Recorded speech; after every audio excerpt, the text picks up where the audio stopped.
Dr. Woeller here for Integrative Medicine Academy. I want to welcome you to this webinar. We're going to talk about functional medicine, how to get started. So you may be a practitioner out there, whether it's a naturopath or chiropractor, MD, DO, whoever you are, that's great, welcome. Important topic, particularly with where we stand today, right? With just the changing of what seems to be on a daily basis with the current situation we're in here, as of March, 2020. So I want to get into this topic a little bit in depth here. Also, if you have some questions, this will be one of those webinars where I will, take some questions. So please feel free to post those. Usually on this particular case, we'll probably do about 15, 20 minutes of Q&A afterwards. And then if there's any leftover questions, those will get sent to me on email and I could reply via email individually. So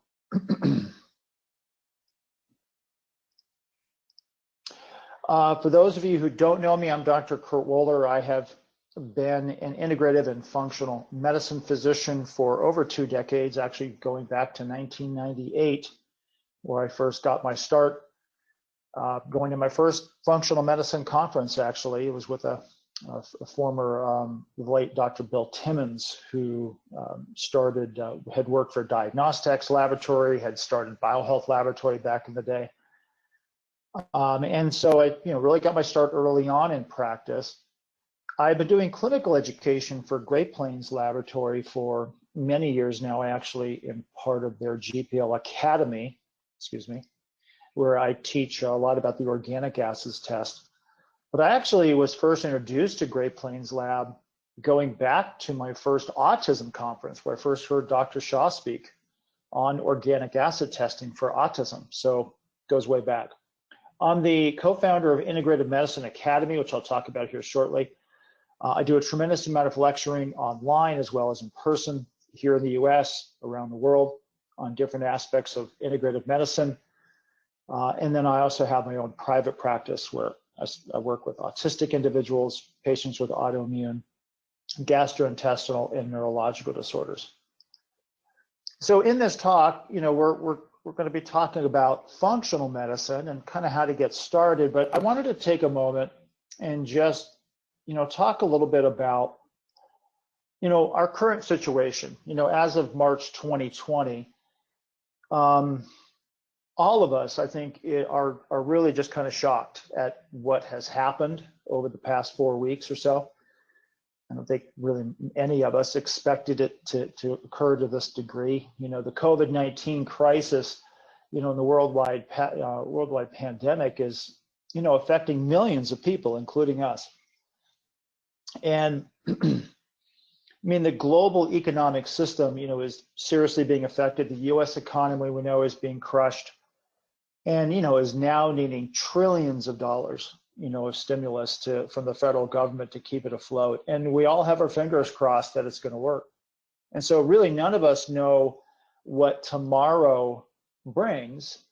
I'm very hopeful. I think we live in the most amazing country that's existed, and I think it's not that there aren't other fantastic countries, but there's a quality that we have in this country of being entrepreneurs, being forward thinking, being innovative. And so, I really believe that we'll come out of this, but I do think our country will be changed. And I think there'll be other aspects of what happens in our world that will also be changed. We know that the COVID-19 crisis is radically going to change the way we do business, not only here in the US, but around the world. And, clearly this crisis is going to change the way our country governs itself, even including at the state level. And so one of the things I see happening is what you're probably already seeing in your state is a change in the way healthcare is being delivered. Now still opening things up across state borders, we'll see how all that pans out, but I do think there is positive changes coming. Clearly there's change coming. And so one thing I think, as I've reflected on our current situation, and my partner in practice as well, is not only for ourselves professionally, but personally, there's one thing that's certain in this world, and that nothing is forever and absolute. And that's our economy, that's our businesses, that's our savings, that's our retirements, our health, and so much more. But with these changes, and I've reflected a lot on this, and these are things I've thought about over many years, but it's clearly come to head, over these past few weeks, is with these kinds of changes is also opportunity. An opportunity for us as health professionals in the field of functional and integrative medicine. And so one of the things that I did many years ago was when I was, thinking about my practice and where I wanted things to go, was what really motivates me. And so I'm going to ask you the question, or ask it of yourself, is what motivates you? What inspires you? What do you like to do? What kind of patients do you like to work with? What types of health disorders are most interesting to you? Do you like to do research? Do you like to just do patient care? Do you like to do education? Perhaps you might see yourself working at a large clinic of functional medicine practitioners, or maybe working with a variety of practitioners.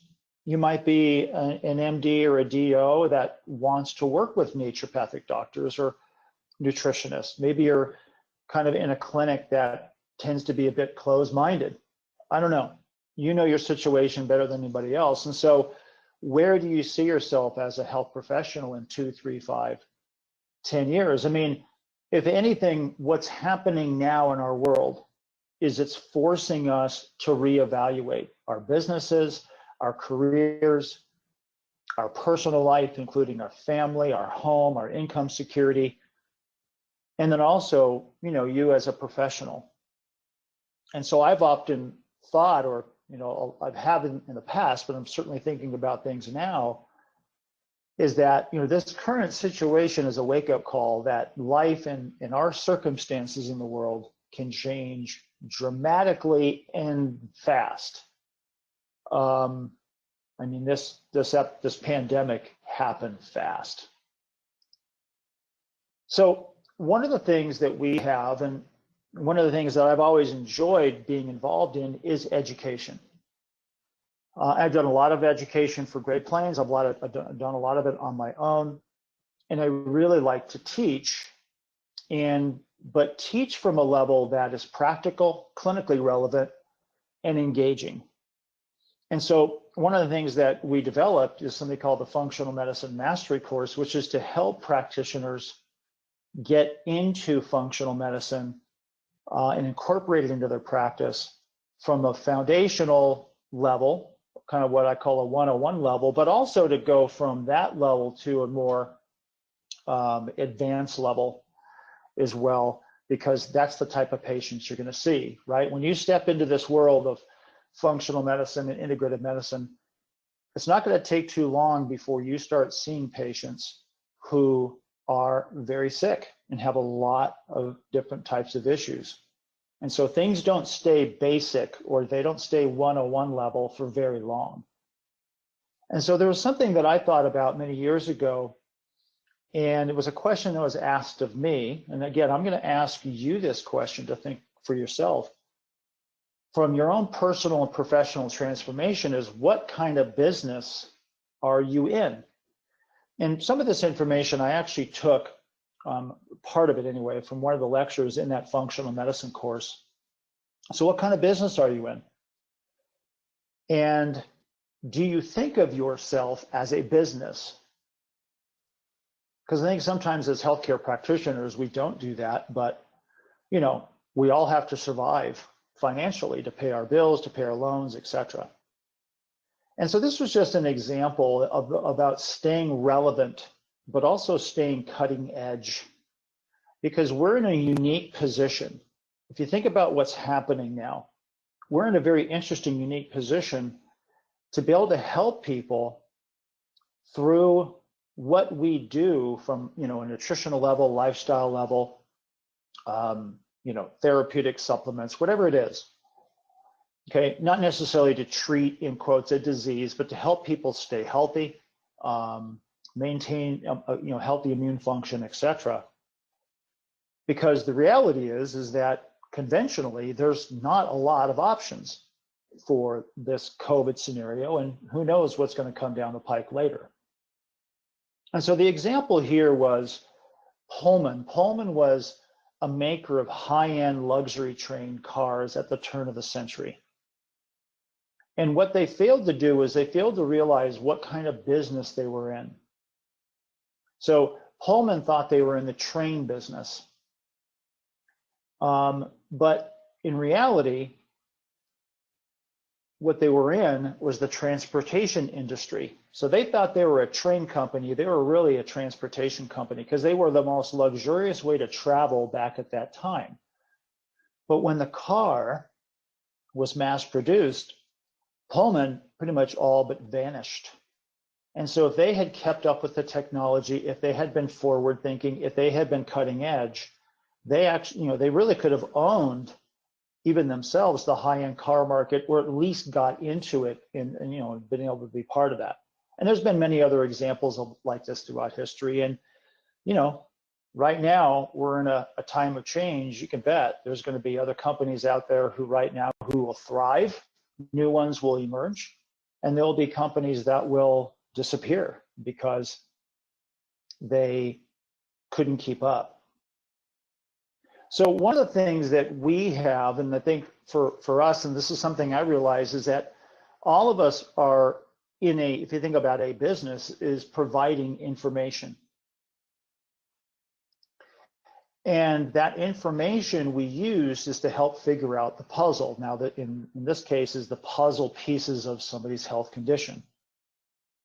I've been listening to a lot of webinars the past few days of different types of practitioners, from naturopathic physicians to listening to genetics to microbiology and virology. And it's amazing how much incredible information is out there. And it's really actually amazing how much information is within the world of integrative medicine that can be extremely helpful in helping to figure out the puzzle pieces for patients' complex health problems. And so we take this information, we help to dissect the puzzle, so to speak, and then through our experience, we can, at the heart of all of us, be able to provide care, in a very thorough, compassionate, well thought out manner, and not just get stuck in one paradigm of thinking, but be flexible and open-minded to a wide variety of approaches.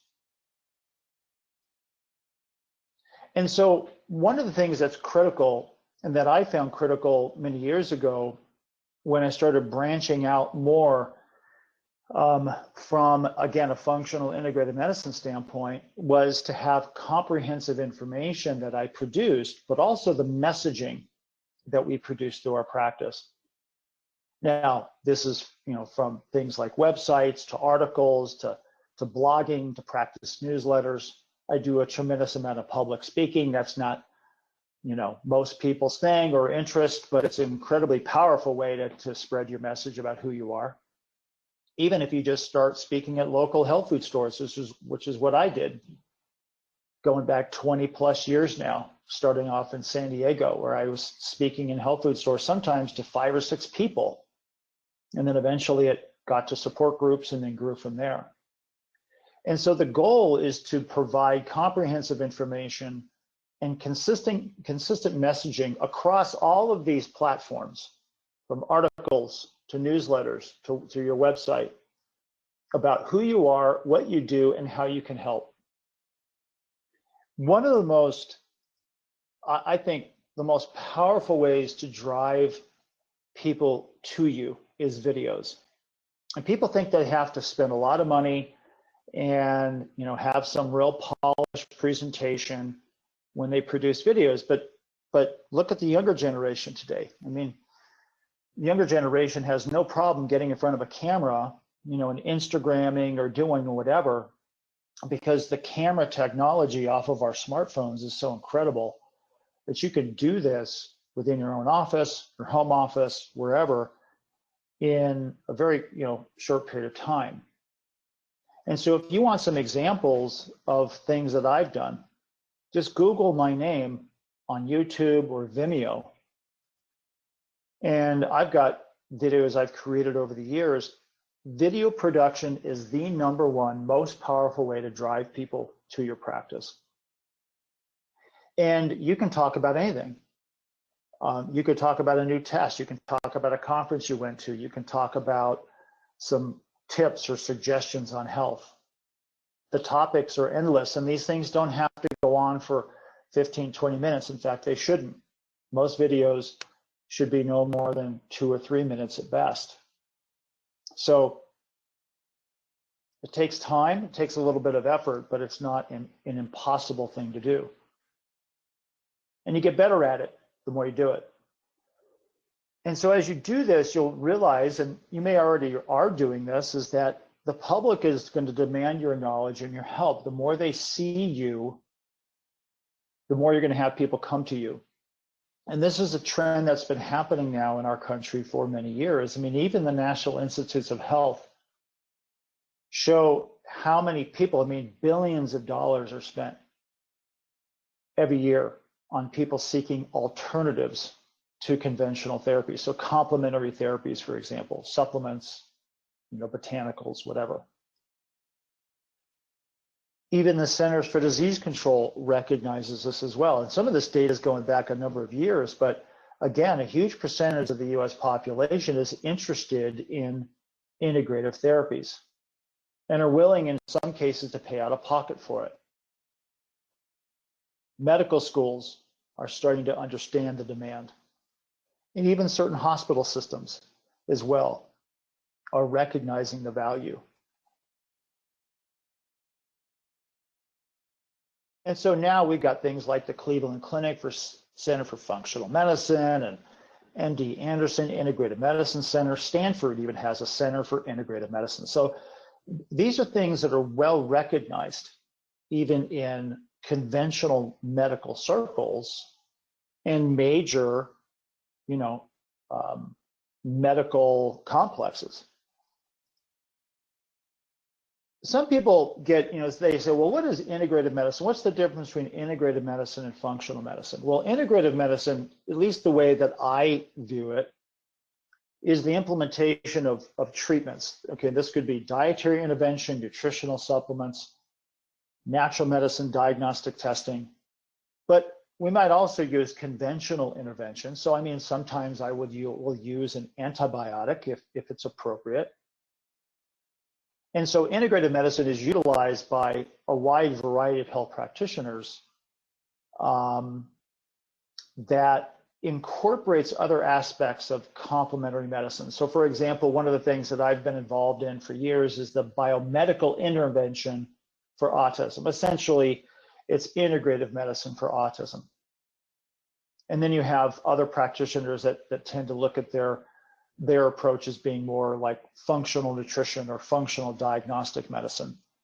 Because functional medicine, going back to its roots, really was understanding the relationship between the detoxification, digestive, hormone, and immune systems, and understanding that those elements influenced a lot with regards to somebody's health or some type of disease state. But understanding that at the roots, right, at the core, we're talking fundamentally about lifestyle, nutrition, diet, and environmental factors. And so much of our medical system in this country exists in the symptomatic model, and this is where a lot of patients exist too. They don't go to a practitioner until they're having symptoms.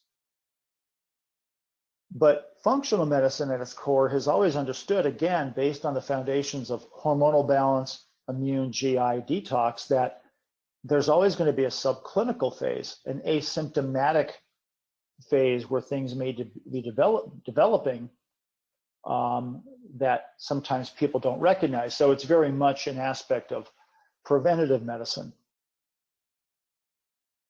And then stress, right? Everybody is having stress right now, but people have were existing in stress before this event. This has just heightened it.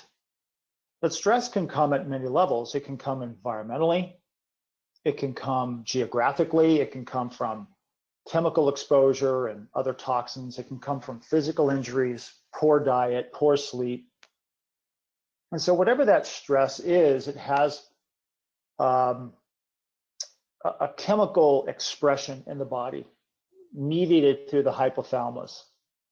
The hypothalamus signaling the adrenal glands to output cortisol. And when we output cortisol, we should get a feedback within the hypothalamus to shut the system down, because too much cortisol can be damaging. It's catabolic in the body. And then we run into other hormonal imbalances like DHEA, for example. And then all of these things can manifest as blood sugar problems, cardiovascular issues, immune system issues. And so we have people who have a wide variety of different types of conditions. But if we're to trace it back, much of it goes back to what's called this chronic stress response. So let's talk about just fatigue, because we all see that. I mean, it's one of the most common health complaints there is. And statistically, it's significant. Just a regular conventional family doctor, they figure about 1/5 of his patients, or his or her patients, present with fatigue. 1/3 of adolescents report fatigue at least 4 times a week. Now, men and women, interestingly, will describe fatigue in different ways. Men will say, I'm tired, where women will often say, I'm anxious or I'm depressed, for example, just sort of some general statements. And in some people, there's really no etiology that can be identified. About 1/3 of the people who show up to a GP's office, they really can't find an etiology of fatigue. But again, you got to think about this from the standpoint of these are more conventional statistics, or a doc that might just be more conventionally trained. And that doesn't mean that they're not well trained or very skilled at what they do. Some of the most well-meaning, really smart people that I remember training with were conventional practitioners when I was doing my internship, etc. I mean, some very impressive individuals. And so we all have a skill set, and what we're all trying to do is advance ourselves to understand where some of these disorders that people are dealing with move beyond just conventional thinking. When we think of the differential diagnosis of fatigue, I mean, the list is huge. So it's kind of like, well, where do you start? Well, you start by, first off, trying to identify, well, what type of fatigue is this? Is it a secondary problem linked to some other underlying disorder? How long has this fatigue been going on? Okay, is it more than 6 months, which would be more linked to chronic fatigue? Less than 6 months, okay, that's more secondary fatigue. Is it physiologic, meaning does the fatigue go away with rest? If it's relieved with rest, then that's not classic chronic fatigue syndrome. So first off, it's understanding what kind of problem are we dealing with, and then of course getting into the clinical history. That's always important. We've actually had patients in our practice where their fatigue was brought on by medication they were on. They didn't know. We had a guy years ago who was a baseball coach, and he had a high stress job, had high blood pressure, and then he retired. And when he retired, he no longer was traveling. He no longer obviously was coaching, and his stress level went down a lot. He started doing more hobbies and this and that, exercising, but he had this relentless fatigue. And so there was, they looked at all kinds of lab tests, et cetera, couldn't find anything. Turned out he was on a high blood pressure medication that he didn't need anymore. And it was the thing that was causing his fatigue. Because he was no longer working, his stress level went down, he was exercising more consistently, his blood pressure lowered. And so he was able to get off the medication, and he did fine. Physical examination is also a part of this, right? For all of us, right? So are we dealing with a patient who has a neurological problem or a cardiac issue or maybe it's a thyroid problem. So, physical examination is important, as well as lab testing. And so these are things that all of us are familiar with, looking at blood testing, ruling out the things that are most common, right? A thyroid problem, an anemia issue, etc. And then, of course, there's more advanced type of diagnostics. Perhaps you're dealing with somebody who's got a history of cardiovascular problems where you feel they might need an echocardiogram or EKG or an X-ray. So again, typical things within the conventional medical system, and certainly warranted in many cases. And so again, the differential diagnosis of fatigue can be very large. And so one of the things to always remember from a functional medicine standpoint is don't forget about your traditional training. And if you're a practitioner that let's say didn't go through traditional medical school or whatever, it's always remembering to sort of keep a broader perspective about what may be happening. And it's certainly appropriate for all of us, to know when to refer a patient to a specialist, or perhaps back to their primary care doctor. But from a functional standpoint or integrative medicine standpoint, if we start thinking about expanding our horizons from the laboratory testing standpoint, my personal opinion is you really can't do any better than with the organic acids test that Great Plains Lab provides. My first introduction to the organic acid test, again, was going back to 1998 or so from this autism conference I went to. And I remember getting back to my office being kind of overwhelmed. I was kind of young and new in practice, but I remembered having some information about this OAT test. And so I started running it and got some help from the lab. And it took a long time to get comfortable with the information, because the OAT test is a very comprehensive profile.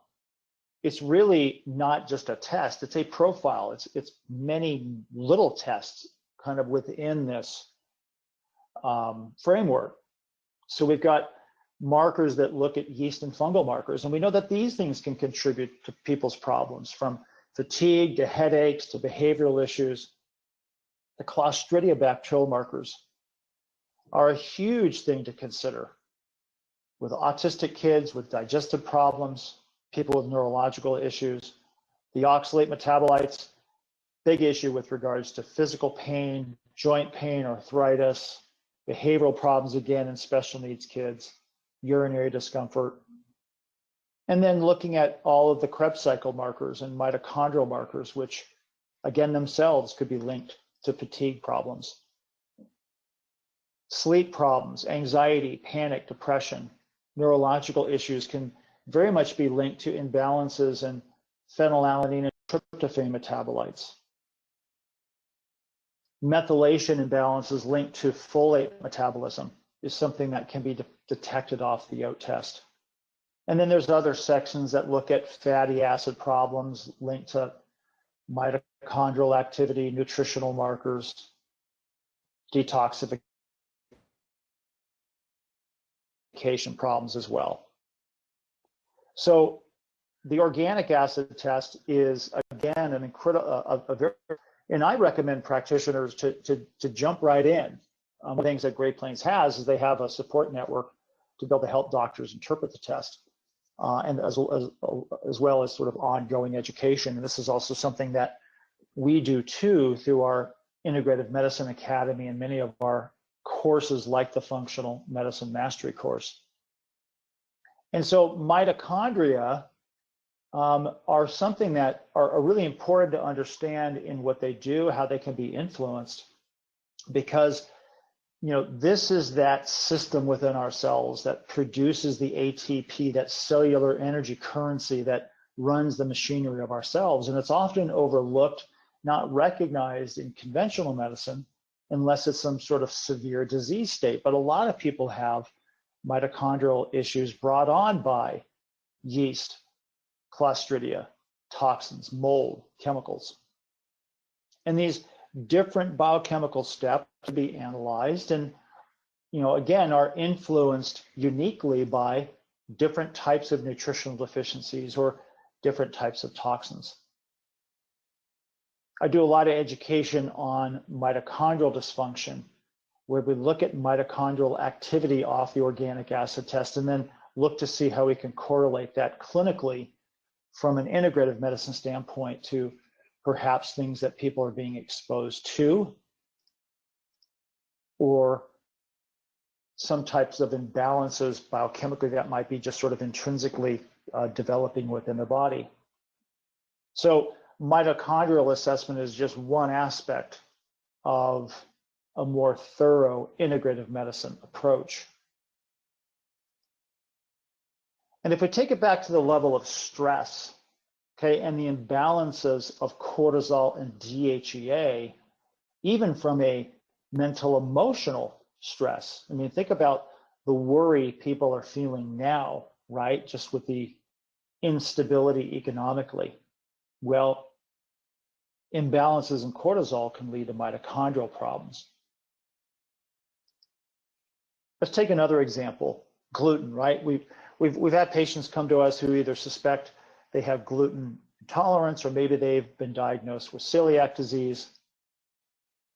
We know that celiac, is an autoimmune disease triggering inflammatory reactions against the mucosal lining of the gut, secondary to the consumption of gluten.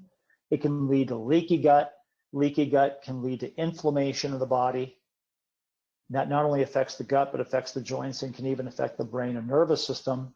And that when we start to disrupt the lining of the gut, whether it's in the small intestine or large intestine, we're going to have compromised digestive function. And particularly if it's happening in the small intestine, we're going to affect immune function. We're going to affect absorption. We could even create a scenario with damage in the small intestine that leads to small intestinal bacterial overgrowth, for example. And so the reaction of celiac is well known, causing malabsorption, but just pathogens overgrowth in the gut can also have a significant factor on health, and again, contribute to that whole cascade of the chronic stress response that leads to so many problems. If we think about sometimes just the power of diet, this was actually taken from an article where they had people on a regular diet, meaning they were eating gluten, and look at some of the number changes of some of these markers. From going from a normal diet to a gluten-free diet, we see a rise in hemoglobin. Okay, we see an increase of iron. So somebody's becoming less, or they're not as iron anemic, for example. B12 levels rising. And then decreased levels of fecal fat, meaning they're now digesting their food, they're digesting their fat more appropriately just by a change in diet. So I don't think this is anything of a mystery to most of us. Gluten sensitivity, okay, has its hands in a lot of different types of disorders. We often think of it just as a problem in the gut, but there's research showing it's linked to schizophrenia, to mental health, other mental health disorders, to autoimmune problems, and even autism. I've actually had some patients who are their primary problem secondary to gluten sensitivity was neurological. This is an image here of an individual who has what's called cerebellar atrophy. So over a 15-month period of time, the cerebellum, let me get a different color pen. Okay, it starts to atrophy. Gluten ataxia is a real thing. It's not necessarily common, but I actually met a healthcare practitioner at a conference about a year ago who had this problem, and it went undiagnosed for a long time. Saw a number of different neurologists, wasn't picked up, eventually was recognized. And it was his primary issue. Okay, it wasn't like there was long-standing gut problems. He was developing, cerebellar atrophy issues. And then there's other aspects of food, the peptides. This is very prevalent in the autism spectrum community. where we see very high levels of these peptides, these protein fragments of gluten and dairy. And these peptides can cross through the digestive system, get through the blood-brain barrier, and interact with the brain and nervous system, causing behavioral problems, cognitive problems. For some of the autistic kids, language difficulties. And what's very interesting was with certain people who have very high sensitivity to these peptides, they carry this opiate configuration. They have an opiate effect on the brain and nervous system. And I've seen scenarios in my practice where that opiate effect was one of the main things leading to constipation. In others, it was the main thing leading to behavioral issues or attention problem, particularly with kids. It's been found in autism that autistic individuals generally tend to have higher levels of reactivity to gluten from an immune system reaction standpoint, but they also tend to have higher levels of peptides, these drug-like reactions, this opiate type of chemical response that significantly impairs the function within the brain and nervous system with regards to, again, behavior, learning, language, etc.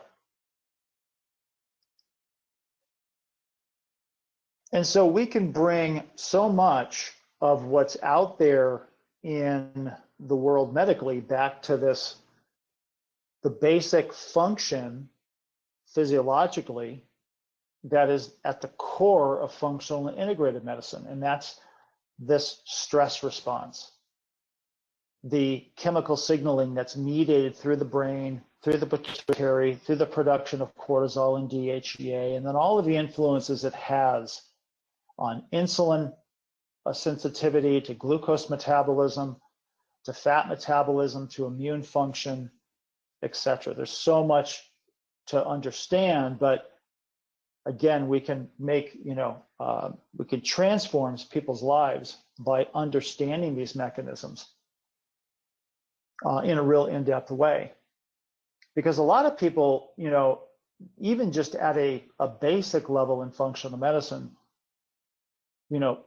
think that all we need to do is manipulate DHE and cortisol, and therefore that's going to, create a major shift. And that doesn't always work out that way, because imbalances in cortisol and DHEA can affect inflammation, can affect musculoskeletal health, can affect neurological health, as well as even hormonal health. In fact, thyroid dysfunction can often occur because of imbalances in cortisol and DHEA. So the real key, from my perspective, of how to incorporate functional medicine into your practice first is what I said in the beginning, is identifying, again, what kind of business are you in? How do you see yourself in your practice, in your life, in what you're currently doing? And where do you want to see yourself? What are things that interest you? What are things that motivate you? What are things that drive you? Because if we have that opportunity to make a change and make a shift, perhaps now is that time to make it happen. So part of this process is education, and it's that constant search for looking for new information, willingness to try new things, and to keep learning, because we're all learning. None of us know everything. I mean, life is a journey. But also keeping at your core, okay, where in whatever level of training you have, whether you're an MD or a DO who's been trained, or a naturopathic physician who's been trained in differential diagnosis, or whatever. I mean, that's always important too. And if you're not trained in that, realizing that you can access that information, and it's important to think sort of from a broader standpoint clinically. There's nothing wrong. In fact, it's very appropriate to start with the basics, and the basics for all of us is lifestyle, diet, good nutrition. I mean, we sound like a broken record sometimes, I'm sure, to patients when we talk about these things. It's not always the new flashy supplement or the magic bullet therapy. It gets back to the foundations and the basics. And I think even right now, I kind of going back to where we are, so much of us are evaluating what really is meaningful in our life. Laboratory testing is important. Blood chemistry analysis can reveal a lot. You could pick up on inflammatory issues. You could pick up on anemia issues. You could pick up on thyroid imbalances, digestive system function, food sensitivity. All of those things come into play from an integrative medicine standpoint. And then from that, you can really prioritize interventions and develop programs for people on an individual basis. And so our attempt in the functional medicine mastery course is to provide just that. It's to provide information about, I'm sorry, this thing's jumped out of me here, is to provide that kind of information for practitioners on how to start the process from a semi-basic level, but then to ramp things up pretty quickly to a more comprehensive level, because I truly believe that no matter where you are starting in this process, you're going to get challenged and you're going to get pushed by the type of people that come to see you to move past a basic level. So you have to be prepared to meet that challenge. So this particular course is really designed for practitioners of all levels.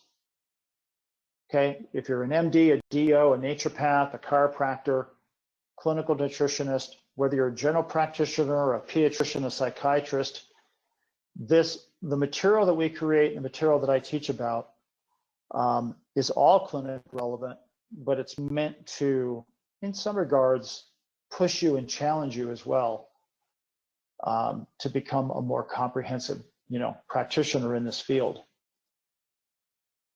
So part of this course is, taught by myself, Dr. Woeller, also joined in this course by Dr. Trincatella, who's a naturopathic physician. We've both been in practice for over 20 years. Dr. Trincatella got her traditional naturopathic training at Southwest College for naturopathic medicine in Arizona, going back to the late 90s as well, kind of around the time that I actually graduated and finished my medical training.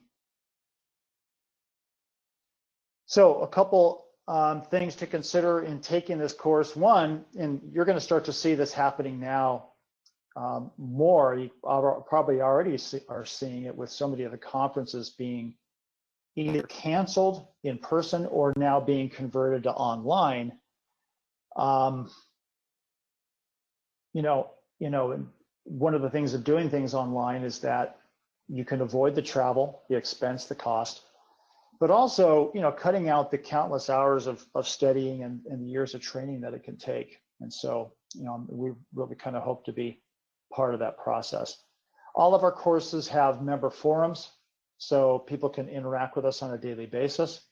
And then we have a lot of information, from handouts to templates to, lecture material, as well as protocols. But I do want to mention one thing about protocols, because protocols are important, and there's nothing wrong with having protocols. But one of the things that we really emphasize is critical thinking.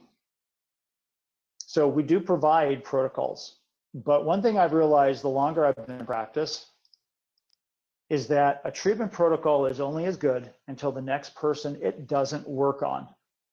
And then you have to get back to becoming a doctor again, to start thinking clinically about things. Because if you're like me, and I'm not special in this process. All of us have had successes with things that we've done in clinical practice, and all of us have had those patients where the things that we tried didn't work when they should have worked or had worked for somebody else. And so again, it comes back to thinking clinically and critically about the situation. If you would like some more information about the Functional Medicine Mastery course, you can text the word functional to 66866. You'll get this special report booklet. So functional to 66866 on your smartphone. And then if you want more information as well, you can go to functionalmedicinemasterycourse.com, or you can email to functionalmedicinemasterycourse@gmail.com. This new course starts here coming up. It is starting April 21st, so about 3 weeks from now.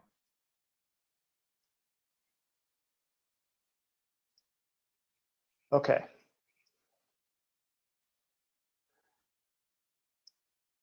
All right, so let me see, was there anybody have any questions about any of this information we talked about? Sometimes questions get posted, and they can always be answered later too.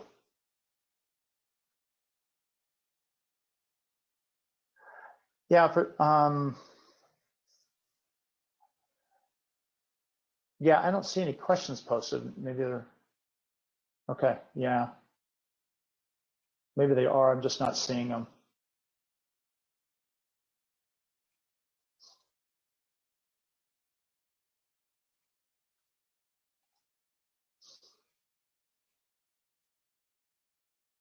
So Reagan, were there questions posted?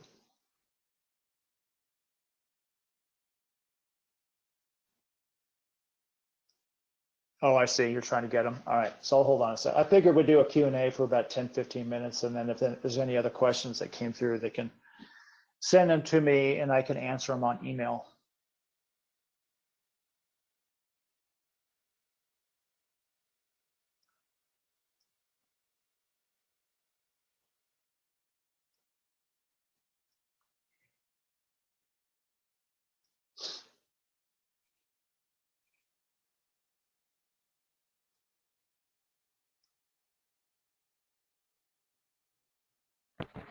Sorry, I'm just going to talk. Actually, I don't see any that, unless I'm not in the right area, I'm not seeing any that aren't ones, you know, like, can you give us the website again and things like that. I'm not seeing any specific questions. Okay. I'm trying though. Yeah, no, I don't, usually I have something I can see too when they come up, but this control bar looks a little bit different today. Yeah, so I think in this case, I'll just have to send them to you, Okay, like no we worries. usually do. So I'm sorry. That's okay. Okay. That's fine. Yeah. So okay, everybody. Thanks so much. You'll all get information that Reagan can send over, and if you have posted any questions, I'll reply to those individually when they come over on my email. So thanks so much. I hope everybody stay safe, stay well, and we'll talk to you soon. This is Dr. Kurt Woeller. Thanks so much.